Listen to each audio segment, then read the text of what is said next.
Greetings of the day. This is Miss Tabassum. As you know that we have already started with Roald Dahl's The Landlady. Let's see the story so far. Billy Weaver reached Bath at about 9 o'clock in the evening. The weather was very cold and icy, so he asked the porter if he could get a hotel nearby. The porter suggested him to go to the Bell and Dragon. So Billy took up his suitcase and started to walk fast through the street. As he was moving through the street, suddenly his eyes caught sight of a printed notice in which were written bed and breakfast. He thought to have a look, so he moved closer. He saw green curtains hung on either side of the window. He peeped through the glass window and saw a bright fire burning in the fireplace, and the room was well furnished. But before finally making up his mind, Billy thought that he would have a look at the Bell and Dragon too. As he was turning to go, he felt as if the letters bed and breakfast were staring at him and compelling him and forcing him to stay over there. Without his own will, Billy started to walk towards the entrance door. He climbed the staircase and reached the door and pressed the doorbell. Instantly, a lady around 45 to 50 years old with a round pink face and blue eyes welcomed him smilingly. After that, Billy stepped over the entrance door.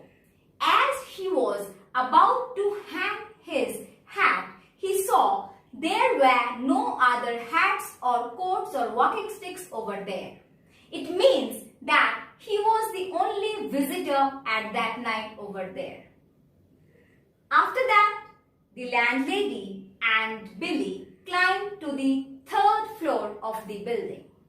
The landlady showed Billy his room. After that, she said that she was very happy that Billy appeared, and she also added that she knew he would come. After that, the landlady asked Billy if he would like to have supper. Billy completely denied and said that he would go to sleep instead.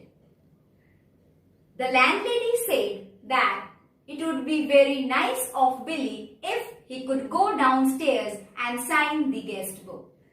After unpacking his suitcase, Billy went downstairs to sign the guest book. He saw the guest book lying on the piano. He took out his pen and signed on the guest book. He noticed that there were two other entries in the guest book. One was of Christopher Mulholland, whose address was 231 Cathedral Road, Cardiff, and the other one was of Gregory W. Temple, whose address was 27 Sycamore Drive, Bristol. Both the entries were 2 and 3 years old, respectively. Now, let's see the further story. Here it goes. The Landlady by Roald Dahl. These names, Mulholland and Temple, somehow in some peculiar way appear to be sort of connected together, as though they were both famous for the same sort of thing. Billy still felt that the two names, that is, Mr. Mulholland's and Mr. Temple's, were somehow connected to each other.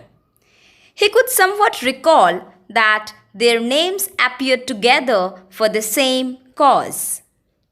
"How amusing," she said. "Come here now, dear, and have a nice cup of tea." Here, the landlady now invites Billy to come and have a cup of tea. He stood by the piano watching her. He noticed that she had small, white, quickly moving hands and red, fingernails. Billy was standing by the piano and started watching her. He noticed that she had small hands and red fingernails. I am almost positive that they were in the newspapers, Billy said.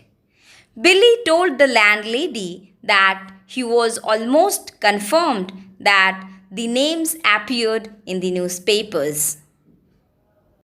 There is nothing more tantalizing than a thing like this that lingers just outside the borders of one's memory.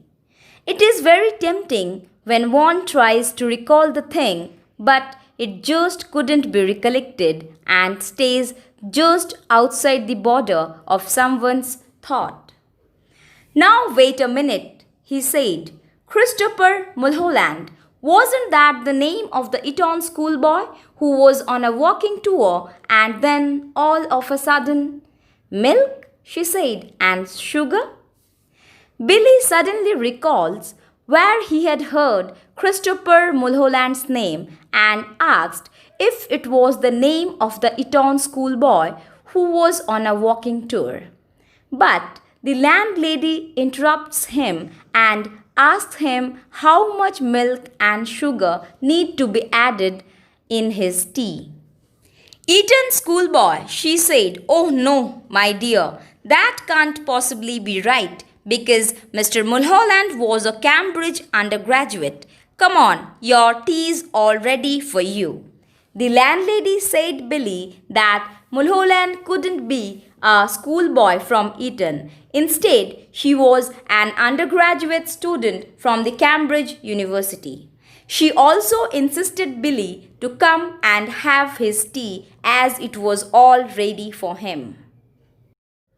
Billy started sipping his tea. For half a minute or so, neither of them spoke.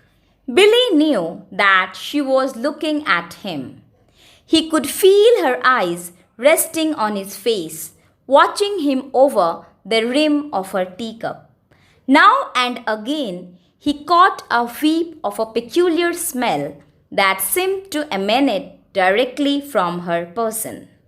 Pickled walnuts, new leather, or was it the corridors of a hospital?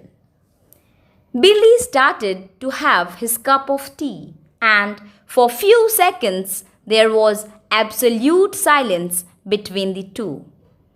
Billy very well knew that the landlady was looking at him. He could feel as if the eyes of the landlady were resting on his face and fixed over there, watching him over the edge of her teacup. As Billy was sipping the tea, he could experience a strange smell. He was wondering if the smell was of pickled walnuts or new leather, or if it was the smell from the corridors of a hospital. Mr. Mulholland loved his tea. The landlady said that Mr. Mulholland was very fond of the tea that was served by the landlady. I suppose he left fairly recently, Billy said. Billy said that he feels that Mulholland had left recently from the bed and breakfast. Left, she said, arching her brows. My dear boy, he never left. He is still here. Mr. Temple is also here. They are on the 4th floor, both of them together. When Billy said the landlady that he predicts that Mr. Mulholland might had left the bed and breakfast recently, the landlady confirms that Mr. Temple and Mr. Mulholland are still in the 4th floor of the house. Billy stared at his landlady. She smiled back at him and asked, How old are you, my dear? Hearing the remark of the landlady, Billy was very puzzled and kept staring at his landlady. The landlady questions him how old Billy was. 17. Billy answered that he was 17 years old.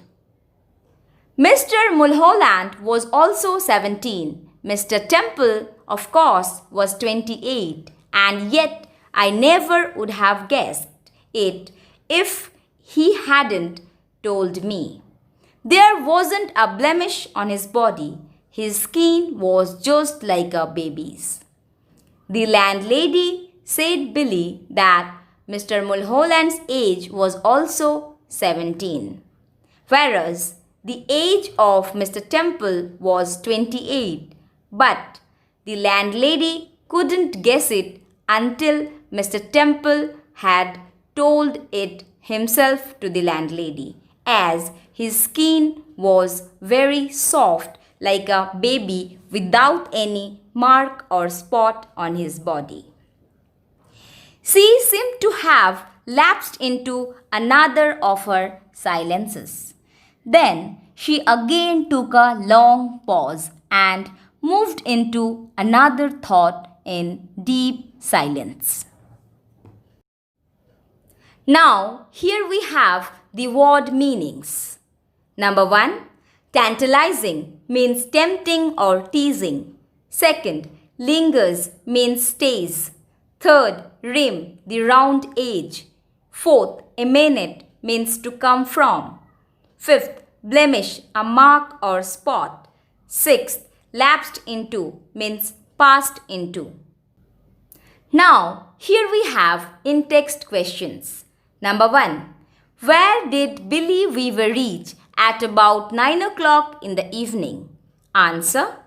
Billy Weaver reached Bath at about 9 o'clock in the evening. Second. Which hotel did the porter suggest Billy? Answer. The porter suggested Billy to go to the Bell and Dragon. Third. Who opened the door to Billy? Answer. The landlady opened the door to Billy. Fourth. What did the landlady ask Billy to do before going to bed? Answer. The landlady asked Billy to sign the guest book before going to bed. Fifth. How many entries were there in the guest book? How old were the entries? Answer. There were 2 entries in the guest book. The entries were 2 and 3 years old respectively.